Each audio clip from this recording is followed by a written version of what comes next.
सबसे पहले मेरे साथ बोलिए, परमात्मा आपका शुक्रिया। मैं एक पीसफुल आत्मा हूँ। मैं सतयुगी डिवाइन आत्मा हूँ और मेरा शरीर परफेक्ट निरोगी कंचन काया है। मेरे पास बहुत समय है। मैं हर एक को वो जैसा है वैसा स्वीकार करता हूँ।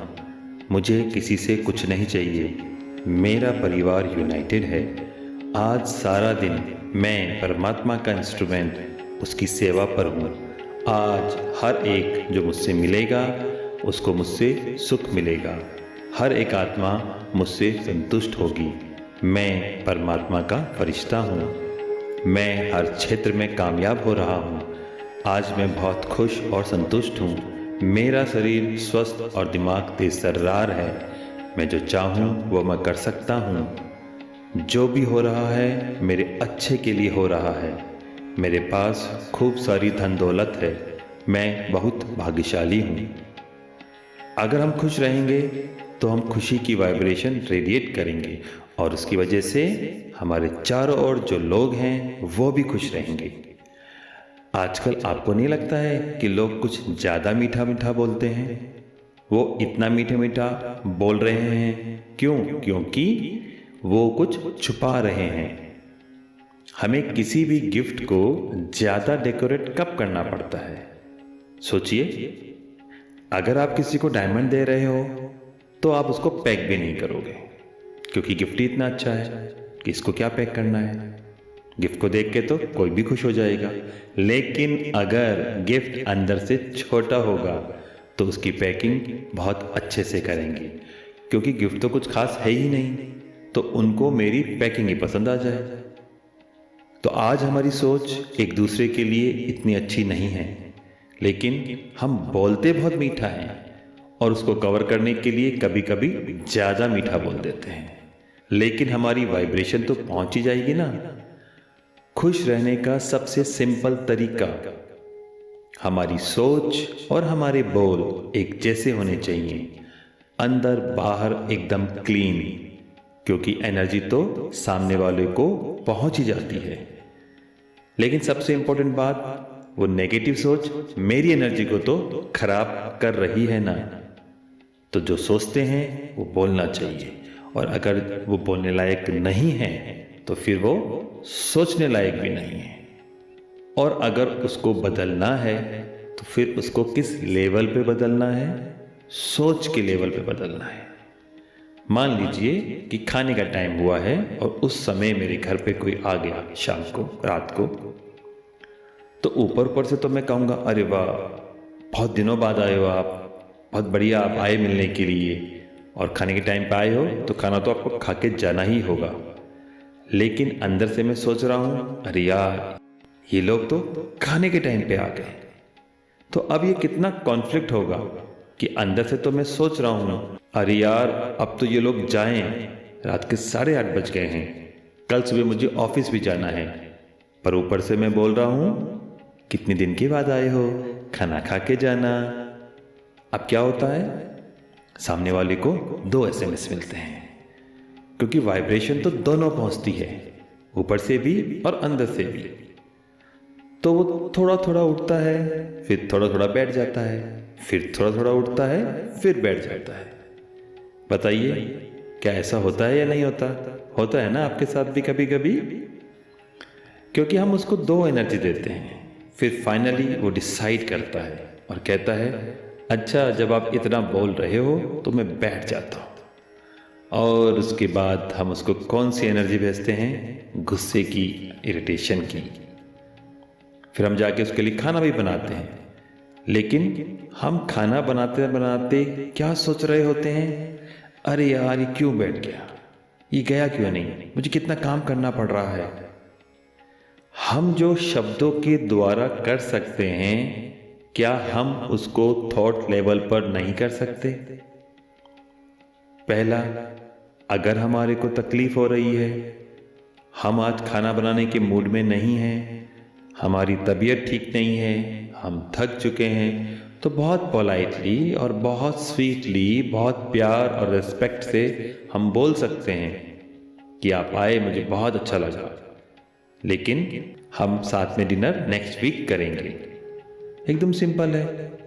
और अगर ये बोलने की ताकत नहीं है तो हमें अपनी थॉट को चेंज करना है कि ये इतने दिनों बाद आए हैं, तो अगर मैं 15 मिनट चल कर फटाफट खाना बना भी लूं तो क्या हो जाएगा।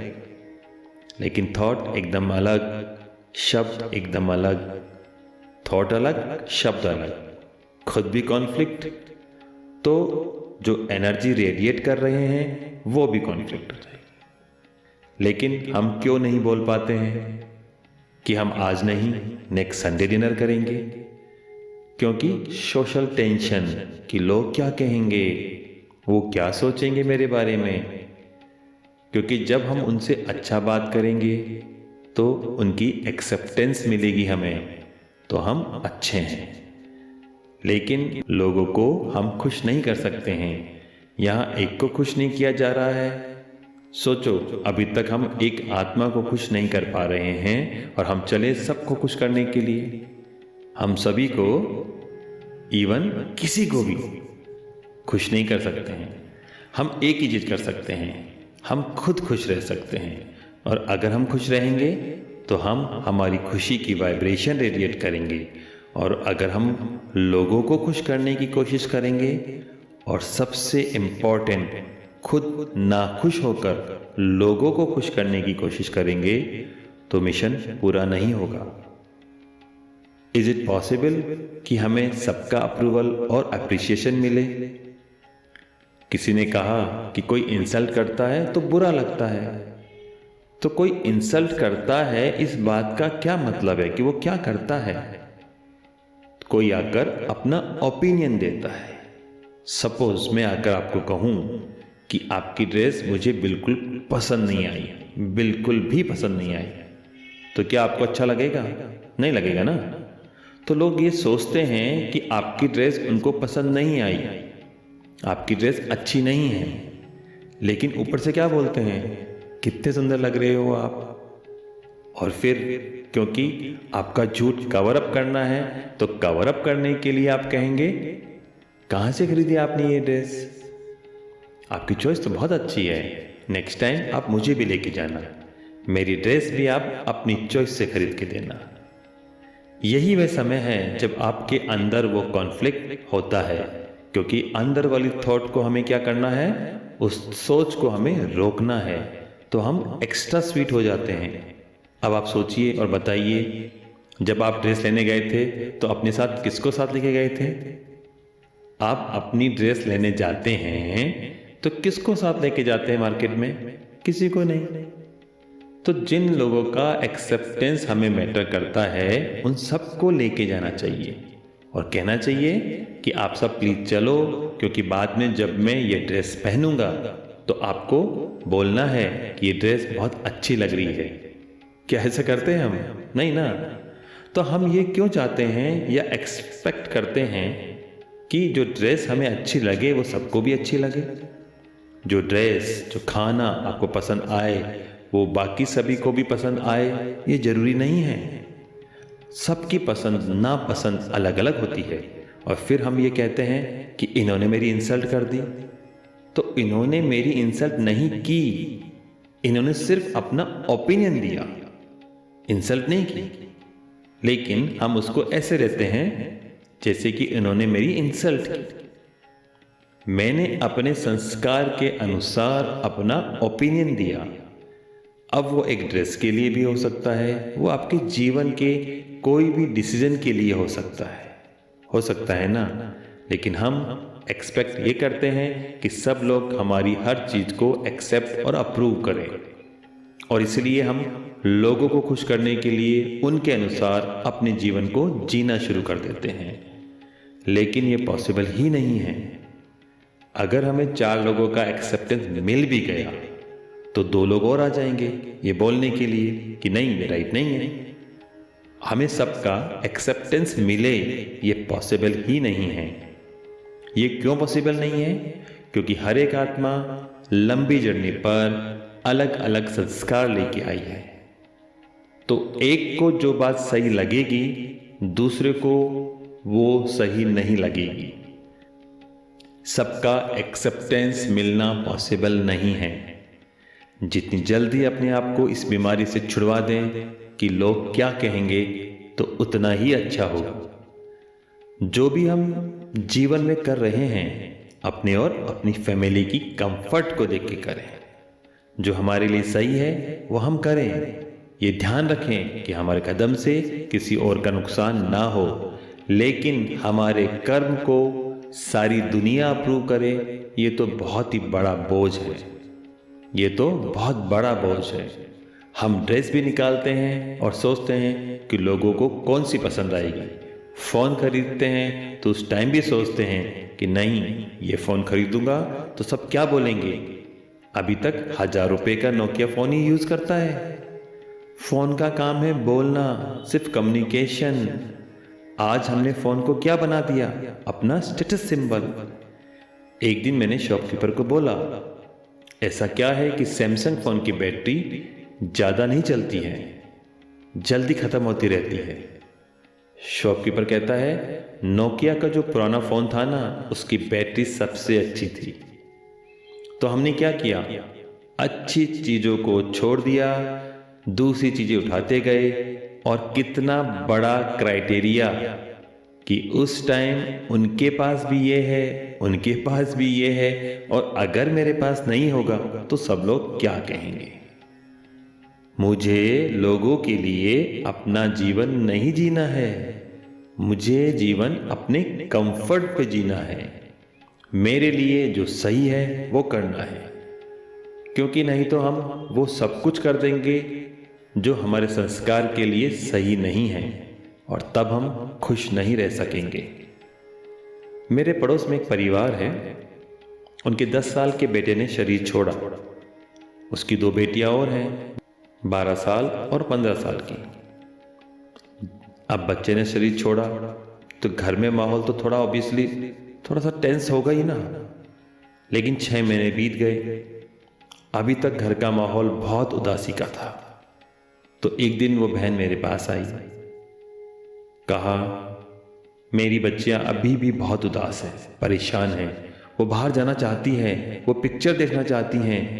तो मैंने कहा, लेके जाओ उन दोनों को, अभी तो वो छोटे ही है ना, उनको उतनी अंडरस्टैंडिंग थोड़ी ही है। वो कहती है, मेरी बेटी का तो ऐसा लग रहा है कि डिप्रेशन में चली जाएगी वो तो अभी। तो मैंने कहा कि आप ऐसा करो कि जो उनका मन कर रहा है वो काम आप करो, उनको लेके बाहर जाओ। वो कहती है, हम तो छोटे शहर में रहते हैं, अगर हम बच्चों को बाहर लेके गए, मूवी के लिए लेके गए, तो फिर सब लोग क्या कहेंगे। ये बहुत ही बड़ा रोग है ना। ये रोग उस लेवल तक चला गया है कि आज कई जगह पर ऐसे इंसिडेंट हो गए हैं जहां सोशल प्रेशर के अंडर अपने बच्चों की हत्या तक कर दी गई। हम अपने बच्चों को कैरियर वो नहीं चूज करने देते जो वो करना चाहते हैं। हम रिश्ते वहां नहीं जोड़ने देते जहां वो जाते हैं, सिर्फ किस लिए कि रिश्तेदार क्या कहेंगे, परिवार क्या कहेगा, लोग क्या कहेंगे। जीवन उसका है, कार्मिक अकाउंट उसका है, कंफर्ट लेवल उसका और हमारी फैमिली का है। हमें बच्चे को प्रोटेक्ट करना है, लेकिन लोग क्या कहेंगे उसकी वजह से हम वो नहीं करते हैं। तो मैंने उस बहन से कहा, इस शहर को 2 हिस्सों में डिवाइड कर दो। अगर आप अपनी बेटी को मूवी के लिए लेकर जाते हो तो एक हिस्सा शहर का कहेगा कि देखो बच्चे ने शरीर छोड़ा है, अभी कितना समय ही हुआ है और ये लोग पिक्चर के लिए गए हैं। और अगर नहीं लेके जाते हो तो दूसरा हिस्सा शहर का ये बोलेगा कि बच्ची तो बीमार हो रही है, उसको कहीं बाहर घूमने के लिए भी लेके नहीं गए। तो अब तुम बताओ, तुम कौन से आधे का कहना मानना चाहते हो। इससे अच्छा क्यों ना वो कर लो जो अपने और अपने परिवार के लिए अच्छा है। जितनी हमारी स्थिति कमजोर होती जाती है, हम लोगों के अप्रूवल पर और डिपेंडेंट होते जाते हैं, क्योंकि यह हमारा फील गुड फैक्टर है कि लोग अप्रिशिएट करेंगे और आई फील गुड। हकीकत में क्या हो रहा है कि आज लोग झूठा अप्रिशिएट कर रहे हैं। तो अपने आप को खुश करने के लिए हम लोगों के झूठ को सुनकर उसको प्रोत्साहन की तरह यूज कर रहे हैं। अगर मुझे किसी की ड्रेस पसंद नहीं आती और फिर भी मैंने उनको जाकर कहा आप बहुत अच्छे लग रहे हैं इस ड्रेस में, तो मैंने झूठ बोला। उन्होंने मेरे झूठ को सुना और अच्छा फील किया, तो इसका मतलब हमारा फील गुड फैक्टर भी लोगों के झूठ पर डिपेंड हो गया। तो हमारी खुशियां क्या हो जाएगी? एक झूठ, और फिर लोगों के झूठ सुनकर खुश होते रहेंगे, तो किसी के सच को सुनकर खुश रहना फिर मुश्किल हो जाएगा और हमें लगेगा कि उन्होंने हमारी इंसल्ट कर दी। तो हमें क्या करना है? लोगों को उनकी ओपिनियन देने देनी है, क्योंकि हर आत्मा का अलग अलग संस्कार होता है। और अब मैं अगर इस बात को समझकर इस बात को स्वीकार करता हूं, तो हमारी स्थिति क्या हो रहेगी? कोई भी हमारी इंसल्ट नहीं करता है। लोग सिर्फ वही कर सकते हैं, वही कह सकते हैं जो सोचते हैं। जैसे किसी ने सफेद रंग की ड्रेस पहनी और अगर मैंने काले रंग का चश्मा पहना, तो मुझे इनकी ड्रेस काली लगेगी और मैं बोलूंगा कि इन्होंने तो काले रंग की ड्रेस पहन रखी है। ठीक है, लेकिन क्या मैं जो बोल रहा हूं बाकी सब लोग भी बोलने लग जाएंगे? नहीं। जैसे अगर मुझे इनकी ड्रेस काले रंग की लग रही है और मैं आप सबको ये समझाऊं कि यह काले रंग की ड्रेस पहने हैं, तो क्या थोड़ी देर के बाद आपको उनकी ड्रेस काले रंग की दिखाई देने लग जाएगी? नहीं ना, ड्रेस तो उनकी वाइट है, मुझे ब्लैक दिख रही है बिकॉज मेरे संस्कार का लेंस ब्लैक कलर का है। अगर मेरे अंदर क्रिटिसाइज करने का संस्कार है तो मैं क्रिटिसाइज करूंगा, जेलेसी का संस्कार है तो मैं उनके लिए बुरा बोलूंगा। तो मैंने कहा वो ड्रेस ब्लैक है, तो आपको वो कौन से कलर की दिखेगी? मैं बहुत देर बोलूंगा आपको पता है वो ब्लैक ड्रेस है, आपको पता है वो ब्लैक ड्रेस है, उसने ऐसा किया, उसने ऐसा किया, उसने ऐसा किया, तो वो ब्लैक ड्रेस है। तो आपको वो ड्रेस कौन से रंग की दिखेगी? आपको वो ड्रेस उस रंग की दिखेगी जिस रंग के संस्कार का चश्मा आपने पहन के रखा हुआ है। इसीलिए लोगों के ओपिनियन पर डिपेंड होना बहुत रिस्की है। अगर इन्होंने जाकर किसी को पूछ लिया कि मेरे कुर्ते का रंग क्या है, तो इनको 4 रंग सुनाई देने वाले हैं, क्योंकि हर एक को क्या दिखाई देगा? हर एक को अपने संस्कार के अनुसार रंग दिखाई देगा। इसी तरह लोग हमारे बारे में जो बोलते हैं वो अपने संस्कार के थ्रू बोलते हैं। और अगर मेरे अंदर डाउट करने का संस्कार है और आपने बहुत ही सीरियसली काम किया, तो भी मैं क्या बोलूंगा? मैं आकर फिर भी क्या बोलूंगा? पता नहीं ठीक से किया है या नहीं किया है, शायद इसमें इसका जरूर कोई स्वार्थ होगा, तभी इसने आज बैठकर इतनी देर काम किया, क्योंकि मेरा डाउट करने का संस्कार है। लेकिन जिसको मैंने ये कहा वो हर्ट हो जाएगा, वो कहेगा मेरी इंसल्ट कर दी, मैंने इतनी सीरियसली काम किया लेकिन मेरी इंसल्ट कर दी। लेकिन मैंने इंसल्ट नहीं की, मैंने अपने संस्कार के थ्रू बोला। एक फॉर्मूला हमेशा याद रखना, जब लोग बोलते हैं तो वो हमारे बारे में नहीं बोल रहे हैं। वो किसके बारे में बोल रहे हैं? वो किसके बारे में बोल रहे हैं? वो अपने व्यक्तित्व के बारे में बता रहे हैं। तो अगर वो इंसल्ट कर भी रहे हैं ना, लगता भी है अगर, तो वो एक्चुअली किसकी इंसल्ट कर रहे हैं? खुद की। अगर मेरे अंदर क्रिटिसाइज करने का संस्कार है तो मैं इनको क्रिटिसाइज करूंगा, तो मैं इनको क्रिटिसाइज नहीं कर रहा, बल्कि अपने क्रिटिसिज्म के संस्कार को दर्शा रहा हूं कि मेरे पास ये संस्कार है। तो हमें ऐसी आत्मा से हर्ट नहीं होना है। ऐसी आत्मा पर क्या करते हैं? रहम, प्यार और कंपेशन, कि इस आत्मा का ये संस्कार भी क्या हो जाए? हील हो जाए। तो कितने सारे होमवर्क हो गए आज? रिवाइज करो 2 मिनट में फटाफट से। क्या करना है आज? हर एक आत्मा को एक्सेप्ट करना है। क्यों एक्सेप्ट करना है? सिर्फ एक्सेप्ट ही नहीं करना, यह भी समझना है कि क्यों एक्सेप्ट करना है। हमें यह अंडरस्टैंडिंग होनी चाहिए कि हर आत्मा की लंबी जर्नी पर आत्मा के अनेक संस्कार, अनेक कार्मिक अकाउंट हैं। उस आत्मा को हर चीज उन संस्कारों के थ्रू दिखाई दे रही है। हमें यह एक्सेप्टेंस होना चाहिए कि हर एक अपने नजरिए से राइट है। हम सब डिफरेंट हैं लेकिन गलत नहीं हैं। आप और मैं अलग हैं लेकिन दोनों में से कोई भी गलत नहीं है। हर रोज जब डिफरेंस ऑफ ओपिनियन आएगा तो बैठो, बात करो, कहो आप अलग हो, मुझे समझ नहीं आ रहा है, मेरी ये ओपिनियन है। लेकिन किसी को भी आप गलत हो ऐसा नहीं कहना है। अलग और गलत में कितना फर्क है। अलग और गलत में रिस्पेक्ट और डिसरिस्पेक्ट जितना फर्क है। तो किसी भी आत्मा की डिसरिस्पेक्ट नहीं करनी है। हमें सब पेरेंट्स को अपने बच्चों के लिए क्या बन जाना है बताइए। तैयार है बनने के लिए? आप सच सुनने के लिए रेडी हैं?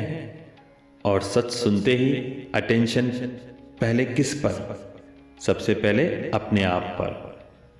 जितनी बड़ी गलती उतना बड़ा प्यार। और अगर लोग और सिचुएशन हमारे अनुसार नहीं हुए तो भी ये कहना है it's okay. Law of Karma के अनुसार सब कुछ सही है। अब ये सारी चीजें सुनते हुए तो बहुत अच्छी लगती है कि हाँ ये करना है। तो अब उसको फिर हमें आज से करना है। आज 24 घंटे पूरा दिन, चाहे कोई भी बात आए, चाहे कैसा भी व्यवहार हो, हम एब्सोल्युटली अपने ऊपर अटेंशन रखते हुए हम स्टेबल रहेंगे। आज हमें डिस्टर्ब होना अलाउड ही नहीं है। आज व्रत है कि आज चाहे कुछ भी हो जाए। गुस्सा तो खैर कर ही नहीं सकते हैं, वो तो अलाउड ही नहीं है, क्योंकि गुस्से से बीपी किसका बढ़ता है? मेरा। तो गुस्से के एक संस्कार को पकड़ के उस पर वर्क करके उसको ठीक कर सकते हैं। एक चार्ट रखें या फोन का फायदा उठाएं। फोन में नोटपैड में लिख दें, अभी गुस्सा किया लेकिन ऐसा भी मैं कर सकता था। इस बार गुस्सा थोड़ा कम किया लेकिन मैं गुस्सा और भी कम कर सकता था, ऐसा भी कर सकता था। अपनी प्रोग्रामिंग को धीरे धीरे चेंज करें, क्योंकि गुस्सा दर्द और बीमारियां हमें दे रहा है। गुस्सा और खुशी इकट्ठे नहीं रह सकते। सब्जी में मिर्ची और चीनी दोनों नहीं डाली जा सकती है। धीरे धीरे गुस्सा करना छोड़ना है तो धीरे धीरे खुशी बढ़ती जाएगी।